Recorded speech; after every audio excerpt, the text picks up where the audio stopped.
Assalamualaikum warahmatullahi wabarakatuh. Perkenalkan, nama saya Rian Nurdiansyah, NIM saya 50120535. Kelas saya yaitu kelas 4F Ekonomi Syariah. Baiklah, saya akan menjelaskan tentang UTS Perekonomian Indonesia. Yaitu soal nomor 1 yaitu keunggulan dan kekurangan perekonomian Indonesia pada masing-masing presiden. Yang pertama pada masa Insinyur Soekarno. Keunggulan yang pertama yaitu dalam kegiatan produksi yang baik dilakukan oleh negara maupun swasta harus ditunjukkan pada kepentingan rakyat, terutama pada pemenuhan kebutuhan pokok. 2 yaitu kegiatan produksi sebagaimana tercantum dalam poin 1 diatur sedemikian rupa dan yang pengaturannya dilakukan melalui campur tangan pemerintah ataupun dengan usaha koperasi. Pengaturan kegiatan produksi ini dilakukan untuk memastikan bahwa produksi yang dilakukan dapat didistribusikan kepada rakyat dengan cepat, merata, dan murah. Segala kegiatan pertanian dan industri didorong dari sektor ekspor bahan mentah menjadi ekspor bahan jadi yang berarti dalam meningkatkan kesempatan kerja bagi rakyat sekalipun menambahkan keuntungan bagi negara. Kegiatan impor ditunjukkan bagi barang-barang yang dapat menahan produksi dalam negeri sehingga kesempatan kerja naik dan impor menjadi berkurang. Sehingga dengan demikian akan tercapai penghematan ala pembayaran. 5. Dalam hubungan dengan meningkatkan taraf hidup rakyat, maka untuk mempercepat hasil-hasil yang dicapai, kegiatan ekonomi yang disebut dalam 3 poin dan 4 poin perlu koordinasi dan sinkronisasi. 6. Negara harus segera memulai dengan pembangunan industri, terutama industri dasar. Pembangunan industri dasar diutamakan untuk dilaksanakan agar negara tidak tergantung pada sumber-sumber di luar negeri. 7. Yaitu dengan tata cara produksi dan tata distribusi seperti diuraikan di atas, maka akan mendapatkan pembagian pembangunan yang merata dan adil, sehingga tercapai cita-cita taat masyarakat sama rata. Pada tahun 1949, Menteri Keuangan Sajafrudin Prawiranegara melakukan gunting Sajafrudin atau Senering yang bertujuan menghapus inflasi.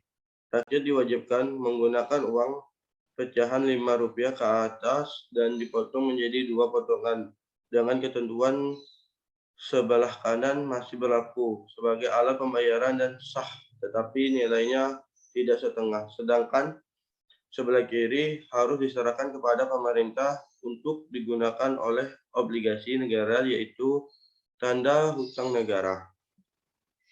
Kekurangan 1. Perekonomian Indonesia mengalami kegagalan yang disebabkan oleh ketidakstabilan politik pada masa demokrasi parlementer 1950 sampai 1958. Yang kedua yaitu inflasi sangat tinggi telah menyebabkan harga barang naik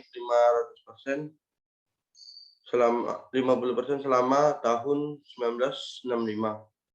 Kur pasar gelap untuk rupiah terhadap dolar Amerika Serikat jauh dari 5.100 pada awal tahun 1965 menjadi 17.500 pada kuartal ketiga dan menjadi 50.000 pada kuartal keempat. Yang keempat, inflasi menjadi kronis dan tidak terkendali dan tidak terawasi sejak awal kemerdekaan. Jumlah uang beredar menjadi 2 kali lebih besar pada tahun 1965. Harga-harga meningkat antara 30-50% berbulan. 5. Sebagian besar sektor ekonomi produksi merosot seperti beras, makanan pokok, dan bahan makanan lainnya. Pada masa Soeharto, keunggulan. Yang pertama, politik ekonomi yang berorientasi pada pertumbuhan ekonomi dengan dukungnya modal asing, baik melalui utang luar negeri maupun investasi asing langsung, memang membuktikan adanya kenaikan pada tingkatan pertumbuhan perekonomian Indonesia secara konstan dan rata-rata 6,5% per tahun. Yang kedua yaitu tingkat inflasi terkendala di 2 digit dengan inflasi pendapatan per kapita penduduk yang pada tahun 1969 masih US 90 dan pada tahun 1982 berhasil ditingkatkan pada US 520. Tiga yaitu pada tahun 1996 atau 30 tahun kemudian, sebagai hasil pembangunan Indonesia mengalami 2 kali quantum leap dari negara miskin ke negara berkembang dan dari negara berkembang menjadi negara berpendapatan menengah. Pada tahun 1966, tingkat kemiskinan diperkirakan lebih dari 50%, sementara pada tahun 1996 kurang dari 15%. 15%. Nomor 4 yaitu menerapkan cara militer dan menangani masalah ekonomi dengan mencadangkan sasaran yang tegas. Pelaksanaan pembangunan dilakukan secara terhadap yaitu jangka panjang 25-30 tahun dan jangka pendek 5 tahun atau disebut pelita atau pembangunan 5 tahun. Yang kelima itu pembangunan perekonomian yang berkelanjutan terarah. Yang keenam yaitu pada tahun 1967 ia mengeluarkan Undang-Undang Nomor 1 Tahun 1967 tentang penanaman modal asing. UU ini membuka lebar pintu bagi investor asing untuk menanam modal di Indonesia. Yang ketujuh yaitu Soeharto membuat rencana pembangunan 5 tahun Repelita yang mendorong swasembada. Program ini mendongkrak pertumbuhan ekonomi Indonesia hingga tembus 10,92% pada tahun 1970. 8 yaitu iklan ekonomi Indonesia pada saat itu lebih terarah dan sasaran memajukan pertanian dan industri. Hal ini membuat ekonomi tumbuh drastis. Kelemahan yang pertama itu pendapatan per kapita turun sampai tingkat di bawah yang telah diciptakan 5 tahun sebelum. Yang kedua yaitu perekonomian hancur lebih oleh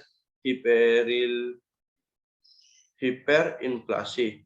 Yang ketiga yaitu sektor pertanian tidak dapat lagi menyediakan bahan pangan yang cukup untuk kebutuhan dalam negeri dan kemiskinan menjadi nasib sebagai besar penduduk. Yang ketujuh yaitu 70% perekonomian dikuasai pemerintah.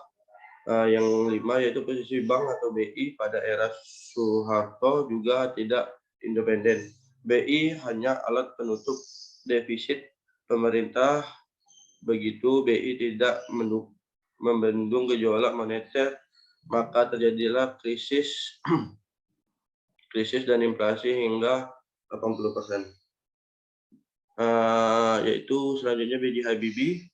Kelebihannya yang pertama, Indonesia telah mengalami pertumbuhan ekonomi yang amat pesat selama 5 repita yang pertama di bawah pemerintah Soeharto dari 1969 sampai 1994. PDB meningkatkan rata-rata 6,8% setahun.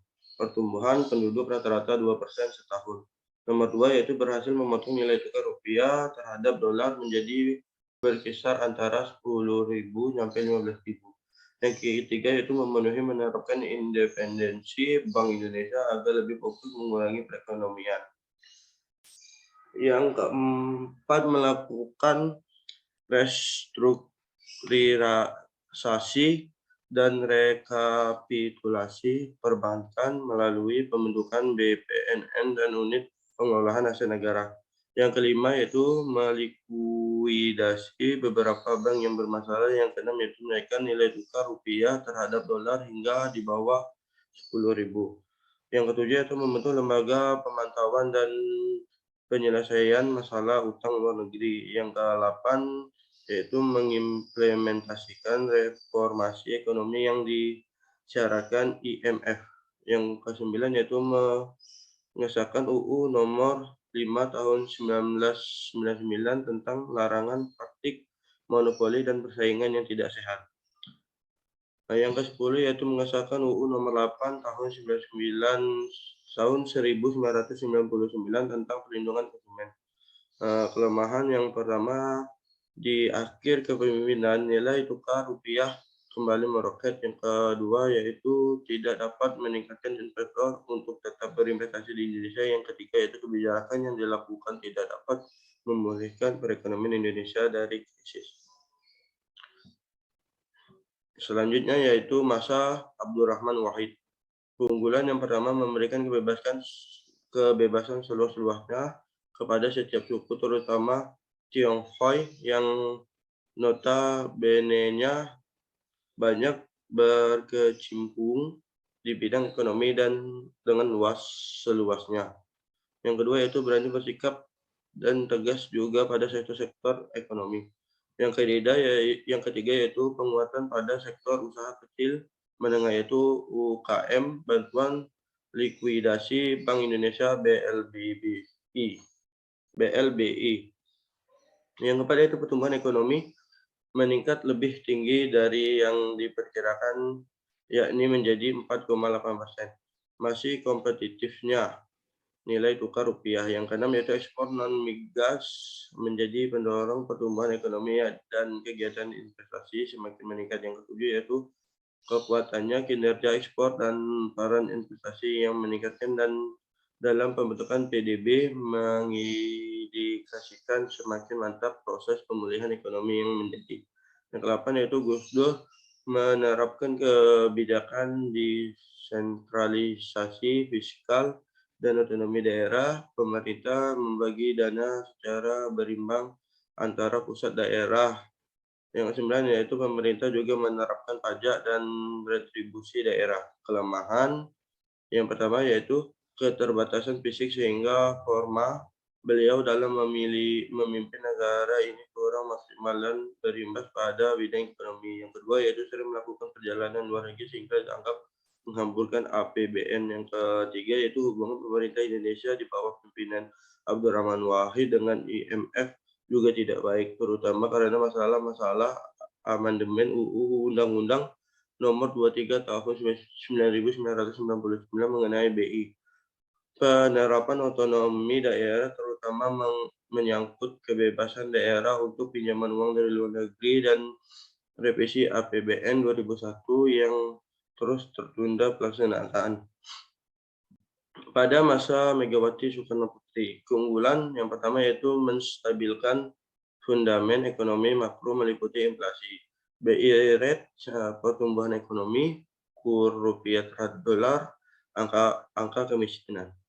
Yang kedua yaitu mulai melakukan pemberantasan KKN di antara dengan keberanian menusakambangkan dan menjarakan Kroni Soeharto, Tommy Soeharto, Bob Hasan, dan Probo Sutejo, dan menangkap konglomerat bermasalah Nurdin Halid. KPK didirikan pada masa pemerintah Megawati. Yang ketiga yaitu berhasil menyehatkan perbankan nasional yaitu kolaps setelah krisis ekonomi 1998 terbukti dengan dibubarkan BPPN pada Februari 2004 yang telah selesai melaksanakan tugasnya. Hasilnya bisa dirasakan saat ini perbankan nasional menjadi relatif sehat. Yang keempat yaitu Indonesia berhasil keluar dari IMF pada tahun 2003 yang menandakan Indonesia sudah keluar dari krisis ekonomi yang terdiri sejak tahun 1998 dan Indonesia yang lebih mandiri. Kelemahan yang pertama yaitu kekurangan pemahaman dalam bidang ekonomi sehingga keputusan yang diambil tidak berpihak pada rakyat. Yang kedua yaitu telah kepentingan ekonomi dan politik di belakang pemerintahannya. Yang ketiga yaitu dianggap gagal melaksanakan agenda reformasi dan tidak mampu mengatasi krisis bangsa. Pada masa Susilo Bambang Yudhoyono atau SBY, keunggulan harga BBM diturunkan hingga 3 kali. Pada 2008-2009 pertama kali sepanjang sejarah Yang kedua, perekonomian terus tumbuh di atas 6% pada tahun 2007-2008, tertinggi setelah Orde Baru. Yang ketiga yaitu cadangan devisa pada tahun 2008 US 51 miliar, tertinggi sepanjang sejarah.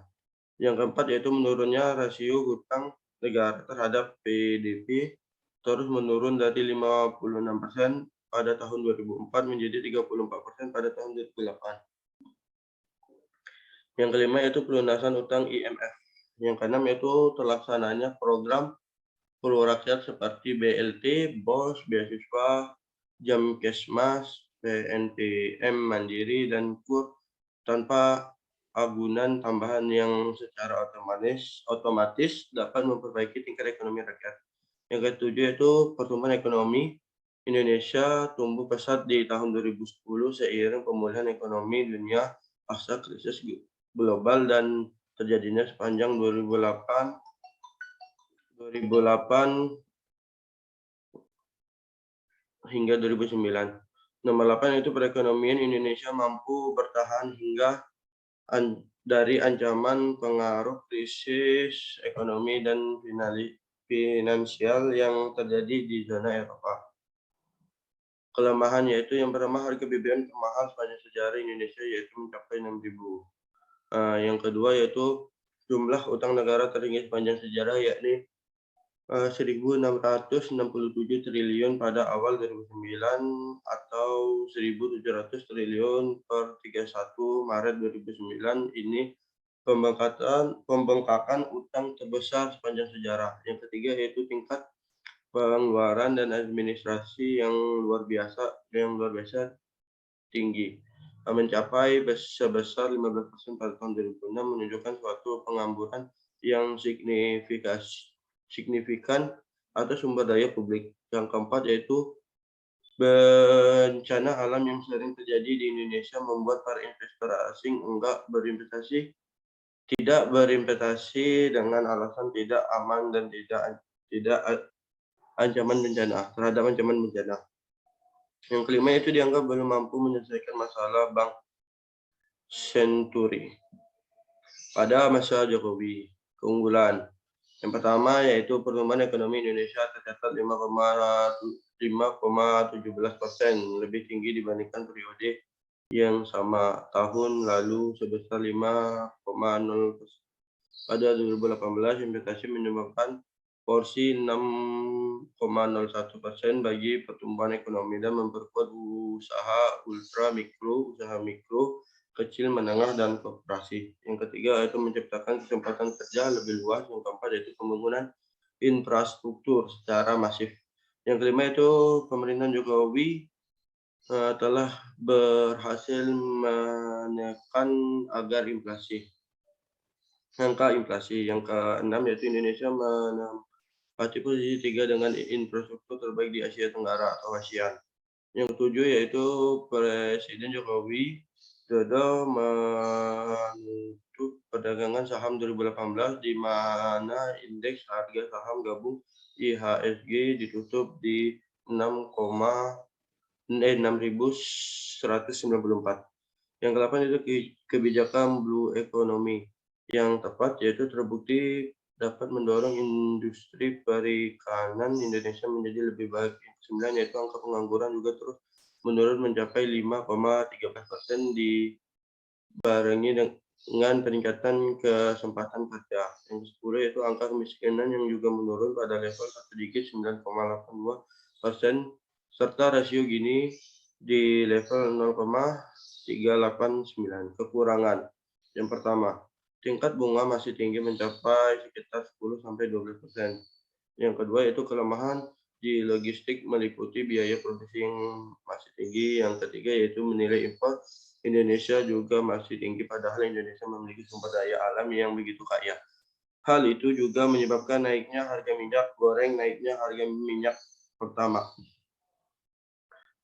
Yang keempat yaitu tidak melibatkan partisipasi seluruh komponen bangsa dalam upaya melakukan pandemi dan memulihkan pulihnya ekonomi, khususnya civil society organisasi atau CSO atau NGO. dan sektor swasta. Baiklah, lanjut soal nomor 2 yaitu tentang review buku berjudul perpajakan. Pokok bahasa yang pertama yaitu tentang pengertian pajak. Pajak adalah kontribusi wajib pada negara yang terutang oleh orang pribadi atau badan bersifat memaksa berdasarkan undang-undang dan tidak mendapatkan imbalan secara langsung dan digunakan untuk keperluan negara bagi sebesar-besar kemakmuran rakyat. Yang kedua yaitu wajib pajak atau WP adalah orang pribadi atau badan meliputi pembayaran pajak, pemotongan pajak, dan pemungutan pajak yang mempunyai hak dan kewajiban perpajakan sesuai dengan ketentuan peraturan perundang-undangan perpajakan. Yang ketiga yaitu badan adalah sekumpulan orang atau modal yang merupakan kesatuan baik yang melakukan usaha maupun yang tidak melakukan usaha yang meliputi perseroan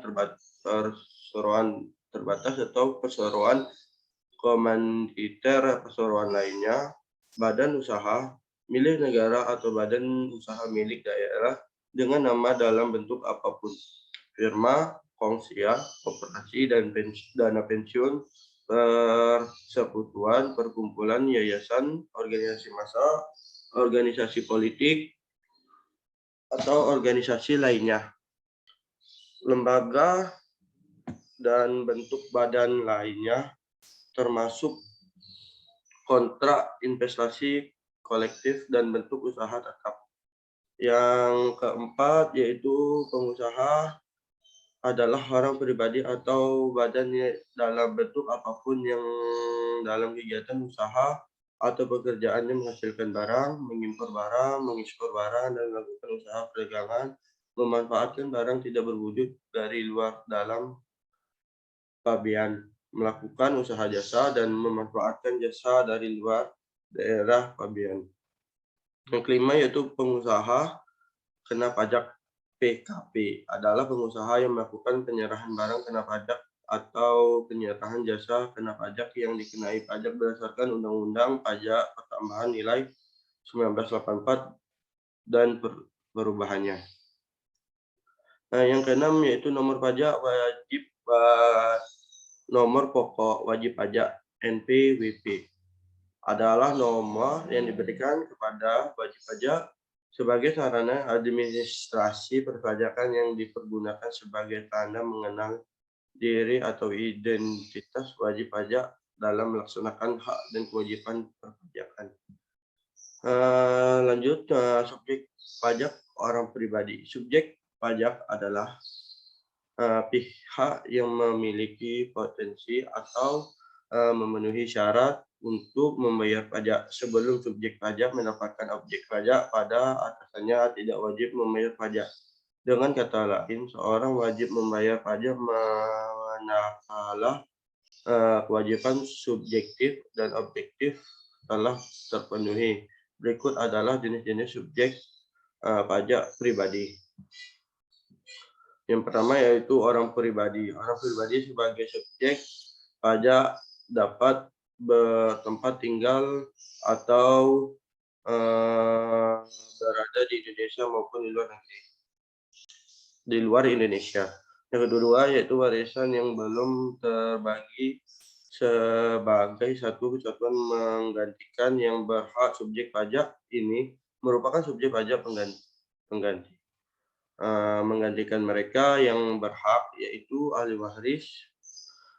Penunjukan warisan yang belum terbagi sebagai subjek pajak pengganti dimaksud agar pengenaan pajak atas penghasilan yang dihasilkan dari warisan tersebut tetap dapat dilaksanakan. Catatan yaitu untuk keperluan perhitungan pajaknya, subjek pajak orang pribadi dapat dibagikan dalam dua kelompok subjek pajak, yaitu yang pertama subjek pajak dalam negeri. Yang A yaitu orang pribadi yang bertempat tinggal di Indonesia atau berada di Indonesia lebih dari 183 hari dalam jangka waktu 12 bulan, atau orang pribadi yang dalam suatu tahun pajak berada di Indonesia dan mempunyai niat untuk bertempat tinggal di Indonesia. Yang B yaitu warisan yang belum terbagi menjadi suatu kesatuan meningkatkan yang berhak.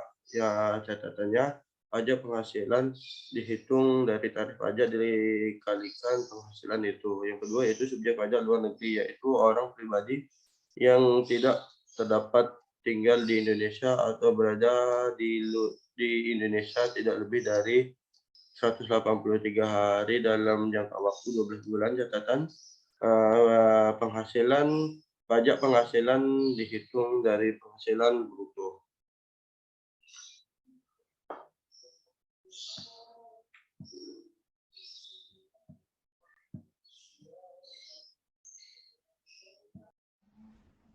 Assalamualaikum warahmatullahi wabarakatuh. Kita kembali lagi di pemeriksaan tugas dan UTS. Untuk mahasiswa selanjutnya, Rian Apriansyah. Ya, Rian Apriansyah ini mengumpulkan tugas dan UTS-nya pada tanggal 22 April 2022 pada pukul 13 lewat 25 menit lewat 11 detik. Rian ini dari kelas 4F dengan NIM 501200535.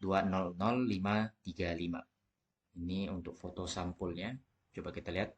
Untuk Rian, berapa buku harusnya yang harus dia kumpul? F. Rian. Oke, harus 3 buku berarti. Rian. Harus 3 buku. Oke, harus 3 buku. Kita lihat sampulnya. Oke, ini sampul yang pertama. Kita cek. Perpajakan. Oke, bukunya bagus. Rian lanjut ke buku kedua. Ini buku yang kedua Rian. Judulnya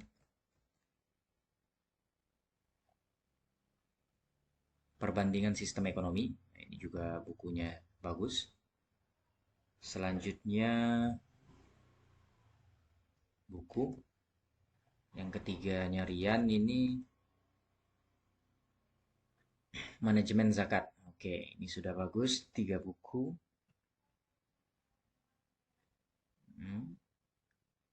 Oke, kita lihat daftar isinya ya. Daftar isi Rian ini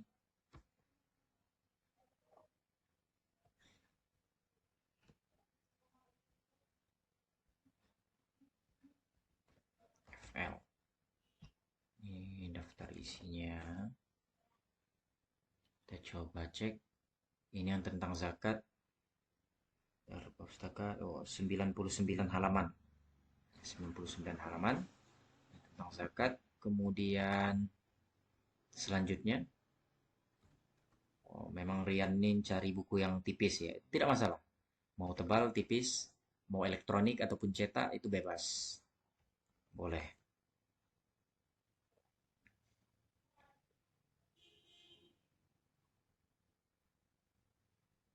Perlunya zakat yang sesuai. Ini apa? Sistem ekonomi Indonesia. Oh, sistem ekonomi Indonesia. Sistem ekonomi Pancasila. Itu 99. Oh, ini buku yang lain ya. Yang ini terkait dengan zakat. Oke. Berarti 100 halaman. Sekitar 100 halaman ya. Kemudian yang terakhir Rian. Oke. Ini buku yang terakhir Rian. Coba kita cek daftar pustakanya. 94 juga ketentuan perpajakan. Oke. Memang pintar Rian ini mencari buku ya. Yang tipis-tipis, tapi tidak masalah. Tipis-tipis. Oke, kita cek. Berarti sekitar 100 halaman semua ya. Oke. Sini.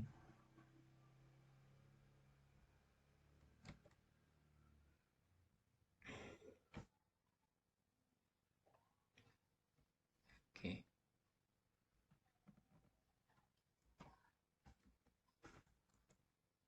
Sini dulu buku yang pertama. Coba kita cek.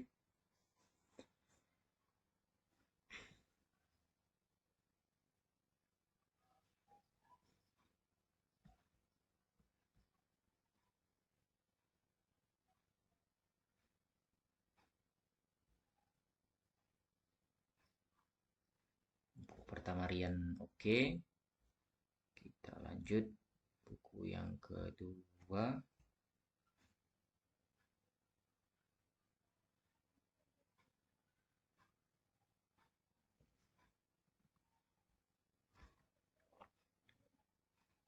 Buku yang kedua coba kita cek.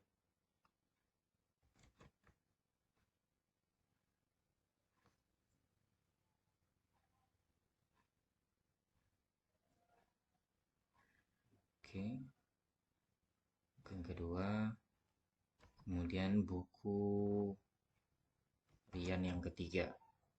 Kita coba cek.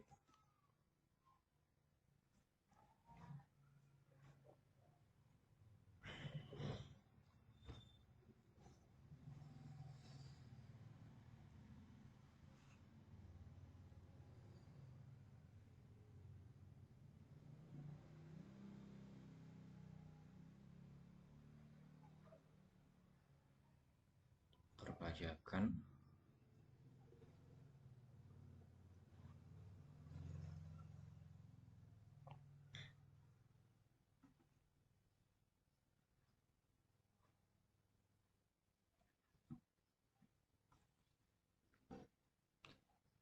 Oke, coba kita lihat. Ini terlalu tipis ya. Tapi ya lumayan lah. Lumayan, lumayan. Memang tipis. Zakat. Oke.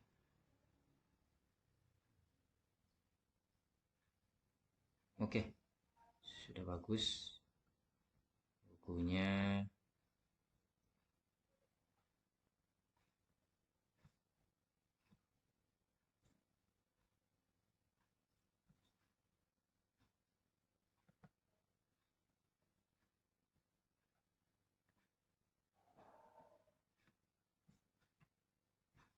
Oke. Oh, cuma di print screen. Saya minta bisa diketik ya. Ini tidak diakui satu. Ini tidak diakui. Oke. Kita coba cek yang pertama. Jangan-jangan yang pertama juga seperti itu. Kita cek yang pertama. Anda yang pertama bisa. Oke. Tekniknya harusnya pakai ini ya, dari gambar ke teks. Kalau yang tadi itu tidak diakui.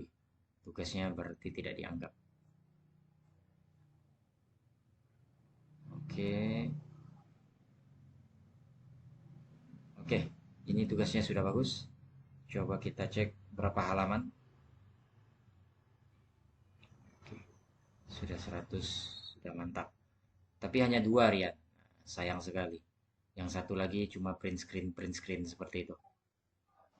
Jadi nilainya 200 dibagi 3. Nilainya 66 Rian. Sama dengan Fiona ini tugasnya. Mirip nilainya ya. Sayang sekali. Kalau rajin sedikit lagi 100 Rian. Oke. Lanjut ke sini.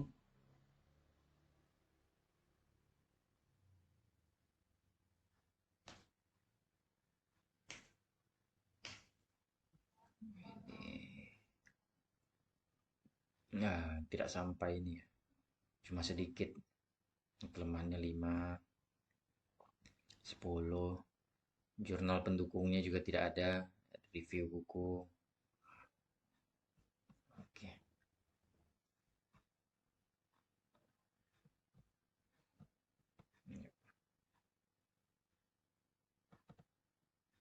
Ini baru review buku. Oke. Karena masih kurang bagus, coba cek dulu. Videonya memenuhi standar atau tidak. Kalau memenuhi standar, dapat 60. Tapi kalau tidak memenuhi standar, dapatnya 50.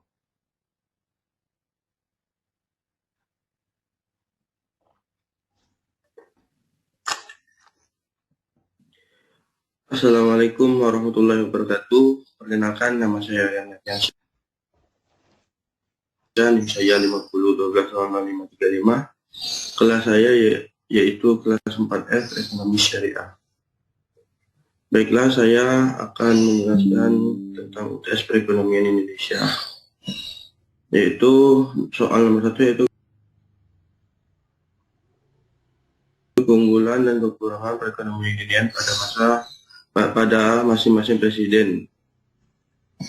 Yang pertama, pada masa Insinyur Soekarno. Keunggulan yang pertama yaitu dalam kegiatan produksi yang Oke, Rian.